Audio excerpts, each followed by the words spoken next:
요한복음 14장 16절입니다. 내가 아버지께 구하겠으니 그가 또 다른 보혜사를 너희에게 주사 영원토록 너희와 함께 있게 하리니 위로자, 상담자, 돕는 자, 중보자, 변호자, 강화자, 그리고 의지할 자. 사람들이 성령님에 대하여 가지고 있는 가장 큰 오해 중 하나는 그분이 단지 힘이나 사물이라고 생각하는 것입니다. 성령님은 물, 불, 바람, 기름, 비둘기 또는 공기가 아닙니다. 그분은 감정을 가지신 인격체이십니다. 어떤 힘이나 바람이 아닙니다. 그분은 실제 인격체이십니다. 성령님을 알게 될 때 그분은 당신에게 삶 자체보다 더 현실적이 될 것입니다. 주변에서 보는 사람들보다 더 현실적이 될 것입니다. 숨쉬는 바로 그 공기보다 더 현실적이 될 것입니다. 성령님께 말씀하십시오. 성령님을 사랑하십시오. 그분을 포옹하십시오. 성령님을 근심케 하지 마십시오. 그분은 당신에게 필요한 분이십니다. 당신 안에 계신 분이십니다. 성령님은 신격의 세 번째 위이십니다. 하나님 아버지, 아들, 그리고 성령이십니다. 성령님은 하나님의 모든 속성을 가지고 계십니다. 성령님은 또한 전능하십니다. 무한한 능력을 가지고 계시고 어떤 것도 하실 수 있다는 것을 의미합니다. 성령님은 편재하십니다. 항상 모든 곳에 존재하신다는 의미입니다. 그분의 존재는 시간이나 공간의 제한을 받지 않습니다. 하나님께서 우주를 창조하셨기 때문에 모든 것 위에 있고 모든 것을 하나로 묶습니다. 성령님은 진지하십니다. 모든 것을 아신다는 의미입니다. 그분의 지식은 완벽하고 완전합니다. 그분은 지금까지 있었고 현재 있으며 앞으로 있을 모든 것을 아십니다. 성령님은 말씀하십니다. 그분은 움직이시고 보시고 감정을 가지고 계십니다. 성령님이 근심하실 때 슬퍼하실 수 있습니다. 즉 우리가 실제로 성령님을 근심하게 할 수 있다는 것을 의미합니다. 그분의 이러한 모든 속성은 그분이 사물이 아니라 인격체이심을 증명합니다. 성령님은 그리스도를 믿는 모든 신자들에 대한 하나님의 약속이십니다. 그분은 우리의 위로자, 상담자, 돕는 자, 중보자, 옹호자, 의지할 자가 되실 것입니다. 어떤 사람들이 추정하는 것처럼 성령님을 단순한 힘이나 사물로 여겨서는 안 됩니다. 한 인격으로서의 성령님의 다양한 속성을 생각해 봅시다. 첫 번째, 성령님은 보혜사 위로자이십니다. 요한복음 14장 16절과 17절입니다. 내가 아버지께 구하겠으니 그가 또 다른 보혜사를 너희에게 주사 영원토록 너희와 함께 있게 하리니 그는 진리의 영이라. 세상은 능히 그를 받지 못하나니 이는 그를 보지도 못하고 알지도 못함이라. 그러나 너희는 그를 아나니 그는 너희와 함께 거하시며 또 너희 속에 계시겠음이니라. 요한복음 14장 16절의 보혜사라는 단어는 성령님을 의미합니다. 확대 성경 버전은 우리에게 보혜사로서 위로자의 사역의 모든 범위를 제공합니다. 우리가 이 모든 것을 성령님 안에서 경험하지 못하고 혼자인 것처럼 살고 있으면 안 됩니다. 초기 신자들이 고문을 당하고 감옥에 갇혔지만 여전히 기뻐한 이유를 궁금해한 적이 있습니까? 성령께서 그들의 위로자였기 때문이었습니다.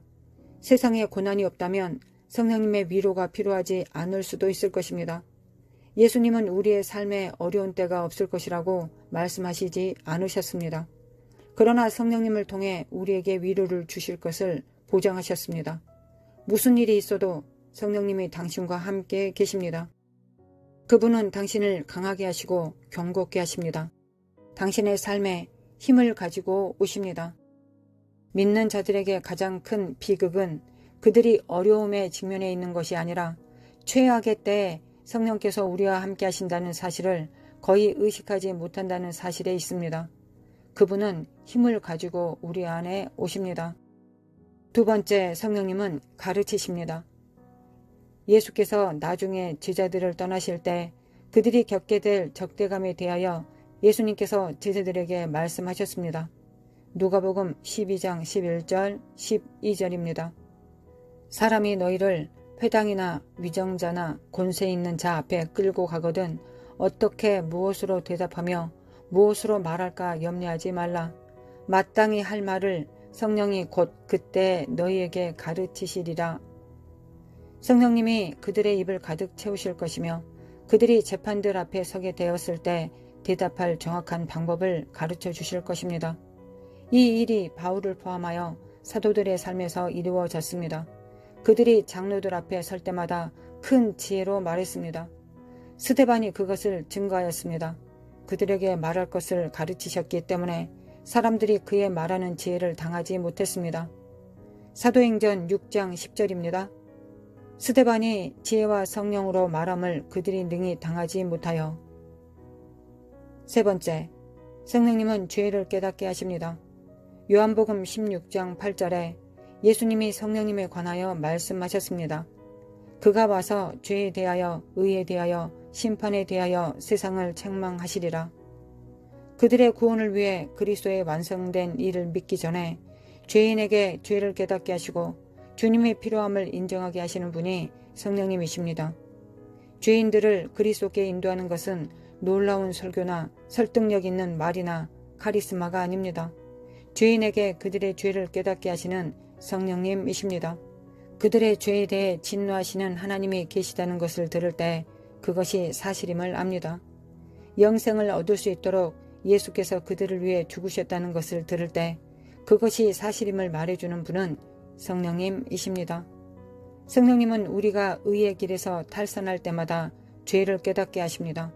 그렇게 함으로써 회개로 인도하여 애통하게 하십니다. 성령님은 그리스도께로 다시 이끄시는 분이십니다. 자신의 삶을 보고 살펴보십시오. 성령님이 당신의 삶에 들어오시기 전에 당신은 죄 가운데 살며 그 안에 뒹굴며 그것을 즐기고 즐거움을 누렸습니다.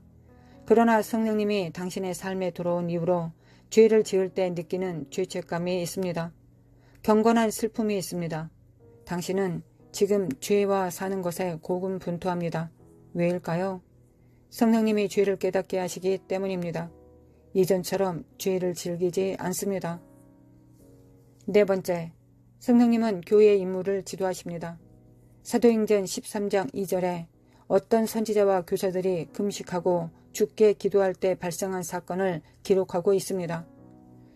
주를 섬겨 금식할 때 성령이 이르시되 내가 불러 시키는 일을 위하여 바나바와 사울을 따로 세우라 하시니. 하나님의 영이 교회 안에서 운행하십니다. 성령님이 역사하사 바울과 바나바의 사도직을 실제로 확인하시고 그 직임을 위해 그들을 따로 세우라고 교회에 명하셨습니다. 성령님은 실제로 교회 일을 다스리시고 지역 교회 내에서 사람들의 부르심을 확인하십니다. 다섯 번째, 성령님은 도우시고 중보하십니다. 로마서 8장 26절입니다. 이와 같이 성령도 우리의 연약함을 도우시나니 우리는 마땅히 기도할 바를 알지 못하나 오직 성령이 말할 수 없는 탄식으로 우리를 위하여 친히 간구하시느니라. 여기서 성령님은 신자들의 돕는 자와 중보자로 그려졌습니다. 그분은 우리의 연약함을 도우시고 말할 수 없는 탄식으로 우리를 위하여 간구하십니다. 우리가 마땅히 기도할 바를 알지 못하나 성령님이 하나님의 마음을 살피시고 우리가 하나님의 뜻에 맞게 기도하도록 도와주십니다. 성령님의 도움 없이 기도하면 잘못 기도하겠지만 성령님이 우리를 강하게 하시고 또한 우리를 통해 기도하십니다. 여섯 번째, 성령님은 영감을 불어 넣어주십니다. 베드로후서 1장 21절입니다. 예언은 언제든지 사람의 뜻으로 낸 것이 아니요 오직 성령의 감동하심을 받은 사람들이 하나님께 받아 말한 것임이라. 성경은 거룩한 자들이 성령의 감동하심을 따라 쓰여졌습니다.